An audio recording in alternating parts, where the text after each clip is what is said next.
3 jours. J'ai passé 3 jours en compagnie du Galaxy S25 Ultra et je sais déjà qu'on va très bien s'entendre, lui et moi. La prise en main du nouveau fleuron de Samsung, c'est maintenant. Et restez bien jusqu'au bout car j'ai une super promo qui va vous permettre de l'avoir beaucoup moins cher. Commençons par enfoncer une porte ouverte. Le Galaxy S25 Ultra n'est pas le modèle de la rupture et il n'a de toute façon pas vocation à l'être. Il n'a pas vocation à l'être car il a quelque chose de bien plus important qu'un tout nouveau design, une identité. Donc oui, le Galaxy S25 Ultra ressemble au Galaxy S24 Ultra, qui ressemblait déjà au Galaxy S23 Ultra, qui ressemblait déjà au Galaxy S22 Ultra. Toutefois, il n'est pas pour autant une copie exacte et il apporte plusieurs améliorations notables. Il gagne ainsi en finesse avec un châssis ne dépassant pas les 8,2 mm. Les coins de son cadre ne sont plus droits mais arrondis. Les tranches bombées laissent place à des tranches plates. Le poids est également revu à la baisse, comptez 218 grammes contre 232 grammes pour le modèle de l'année dernière. Des changements discrets, certes, mais qui ont un impact concret. Le Galaxy S25 Ultra est plus agréable à utiliser, et il est aussi doté d'un écran un peu plus grand, sans pour autant que cela ne se traduise par une prise de masse. L'ergonomie reste inchangée, les boutons sont toujours placés à la même place, et il en va de même pour la trappe d'accès aux cartes ou pour le stylet. La certification IP68 répond toujours présente. Car oui, en dépit de sa cure d'amaigrissement, le Galaxy S25 Ultra embarque toujours un S Pen. Et il est toujours conçu pour résister à l'eau et à la poussière. Le lecteur d'empreintes répond également à l'appel et il se montre toujours aussi efficace. En revanche, il manque un système de reconnaissance faciale sécurisé, et il faut avouer que c'est un petit peu dommage. Le design, c'est fait, mais avant de poursuivre, il faut que je vous parle des offres de lancement des Galaxy S25. Elles sont juste démentes. Samsung, pour commencer, double le stockage. La version 256 Go est donc au prix de la version 128 Go, la version 512 Go est donc au prix de la version 256 Go, et la version 1 Tera est au prix de la version 512 Go.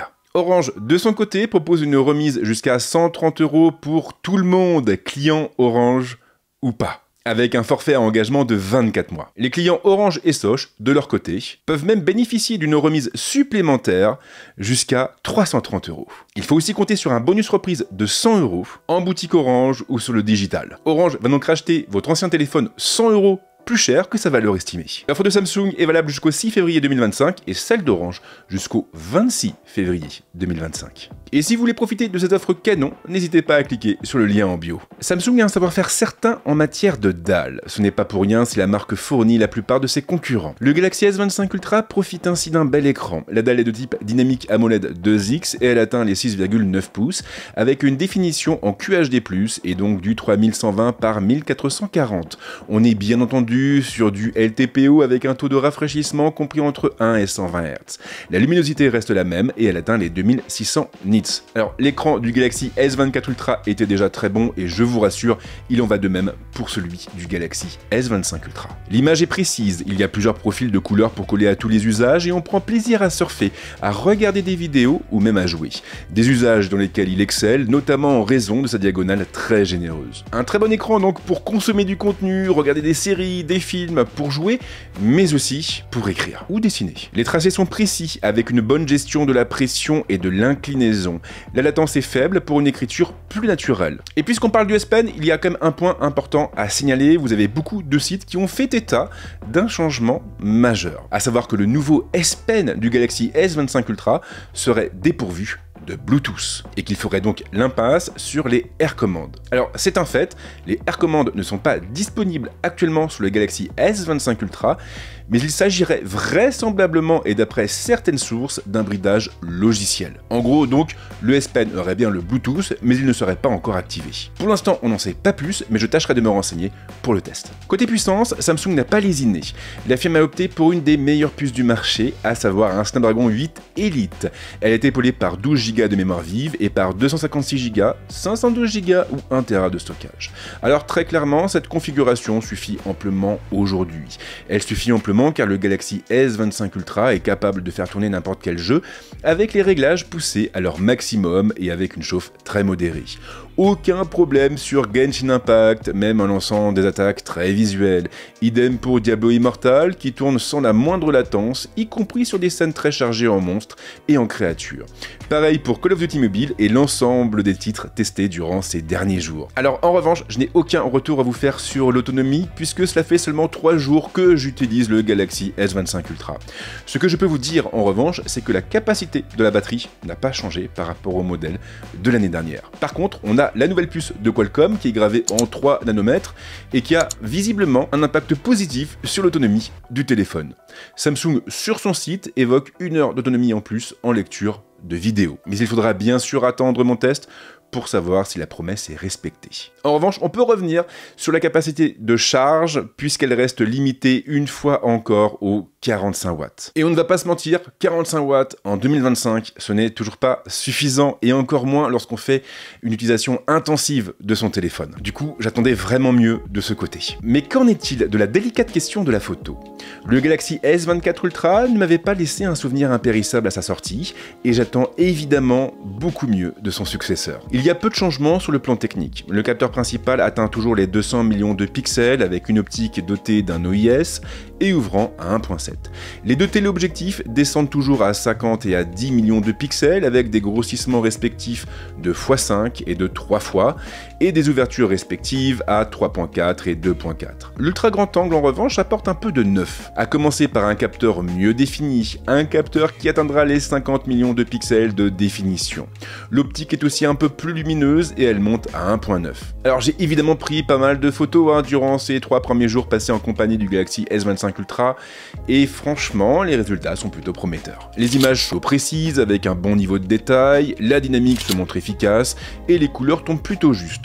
La mise au point se montre plutôt rapide et je n'ai pas constaté de loupé particulier durant ces 3 jours passés en compagnie du téléphone. Et le moment est sans doute bien choisi pour rappeler que mon Galaxy S25 Ultra de test tourne sur une préversion de son logiciel. Et on le sait, mais généralement, les patchs D1 améliorent considérablement la qualité des photos prises avec les téléphones. Concernant la vidéo, j'ai fait le choix de me focaliser sur ce qui est à mon sens la plus grosse nouveauté sur ce volet particulier, à savoir l'arrivée, enfin, d'un mode log. Un mode log qui permet de filmer avec une meilleure dynamique en supprimant toutes les informations sur la couleur. Les images vont donc nécessiter un travail en post-production, mais les résultats sur le papier sont censés être meilleurs qu'avec les modes de prise de vue standard. Il faut le reconnaître, mes premiers tests sont plutôt convaincants.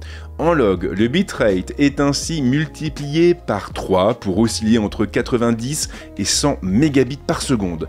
Mais surtout, les possibilités en matière d'étalonnage sont presque infinies. Samsung a d'ailleurs bien fait les choses ici. Il sera en effet possible d'appliquer un LUT rapidement en passant par la galerie et en allant chercher l'option permettant de corriger rapidement la couleur. L'étalonnage sera alors automatisé sans perte de qualité. Mais bien sûr, la meilleure option restera d'importer les rushs dans son logiciel de montage préféré et de faire son étalonnage à la main. Il sera alors possible de donner un look unique à ces séquences. Et j'ai évidemment très hâte de pousser un peu plus le Galaxy S25 Ultra dans ses usages. L'expérience procurée par un smartphone n'est pas circonscrite à son design ou à sa fiche technique. Ces éléments sont importants bien sûr, mais ils le sont finalement moins que le volet logiciel puisque c'est sur lui que vont s'appuyer toutes nos interactions. Or justement, le Galaxy S25 Ultra est livré sous One UI 7, une version qui apporte plein de nouveautés notables. La plus importante de toutes à mes yeux, c'est la nouvelle version de Gemini. Elle est pour le moment réservée à la nouvelle gamme de Samsung et elle redéfinit totalement notre manière d'interagir avec notre smartphone. Et ce pour 2 raisons. Elle comprend le langage naturel et elle est capable de résoudre des requêtes complexes. Très concrètement, vous allez par exemple pouvoir lui demander de trouver tous les restaurants véganes d'une ville et les ajouter dans une note sur Samsung Note avec une seule requête et sans avoir besoin de copier les informations manuellement. Vous pourrez également lui demander de trouver les 5 prochains matchs de votre équipe de foot préférée pour les consigner ensuite dans votre agenda. Et tout ça, une fois de plus, avec une seule requête. La nouvelle version de Gemini peut donc s'appuyer sur le web, bien sûr, mais également sur les applications installées à bord du smartphone.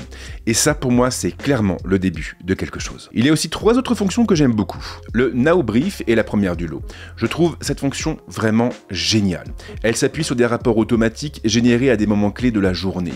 Des rapports regroupant des données très variées, comme la météo à venir, les rendez-vous de la journée, les données santé de notre nuit, ou encore les anniversaires de nos amis. C'est franchement hyper pratique parce qu'il n'est plus nécessaire de passer manuellement sur chaque application pour retrouver les infos dont on a besoin. Et puis surtout, le Now Brief va évoluer tout au long de la journée avec 3 rapports principaux, un en début de journée, un le midi et un le soir. La gomme audio fait aussi partie de mes fonctions préférées. Elle est déjà présente sur les Pixel et je suis heureux de la voir arriver sur les Galaxy S25. Très utile, elle permet en effet de supprimer rapidement les bruits parasites d'une vidéo en s'appuyant sur une IA. Elle pourra intervenir sur les voix, mais aussi sur les vents ou les bruits gênants. Et encore une fois, c'est une fonction qui a vraiment du sens, surtout quand on crée du contenu avec son smartphone. J'aime aussi beaucoup le nouveau module de création d'images. Il est beaucoup plus complet et il ne se limite pas aux croquis. Vous pouvez aussi taper des prompts ou même cumuler les croquis et les prompts, mais surtout les images générées peuvent être utilisées telles quelles ou enregistrées comme des autocollants afin de les avoir toujours sous la main. Vous l'aurez compris, One UI 7 est capable de beaucoup. Et pour moi, c'est peut-être l'une des meilleures versions de la plateforme de Samsung.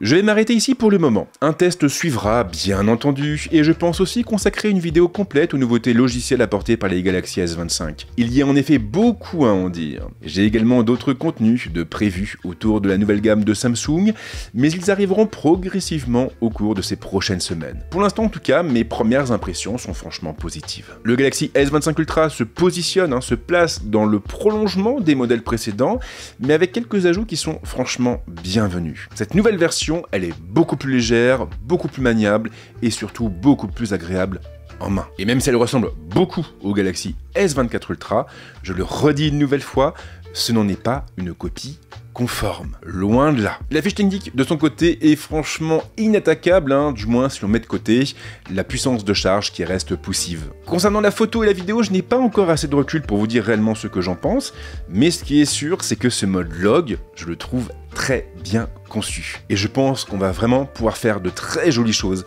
avec le Galaxy S25 Ultra. Genre vraiment très jolies. Quant aux fonctions, elles sont utiles, bien pensées, et elles s'inscrivent toujours dans une vraie problématique d'usage, ce qui est très appréciable. Bref, ce premier bilan est franchement positif, mais je réserve bien entendu mon avis final pour mon test. Parce que ce n'est pas en jouant un peu avec un téléphone qu'on peut se faire une réelle idée de ce qu'il apporte. Il faut du temps. En attendant, si le produit vous intéresse, je vous rappelle que vous avez une super promo chez Orange. Et comme d'habitude, si vous avez des questions, les commentaires sont là pour ça. En ce qui me concerne, en tout cas, je vous souhaite de passer une très bonne journée ou un très bon week-end.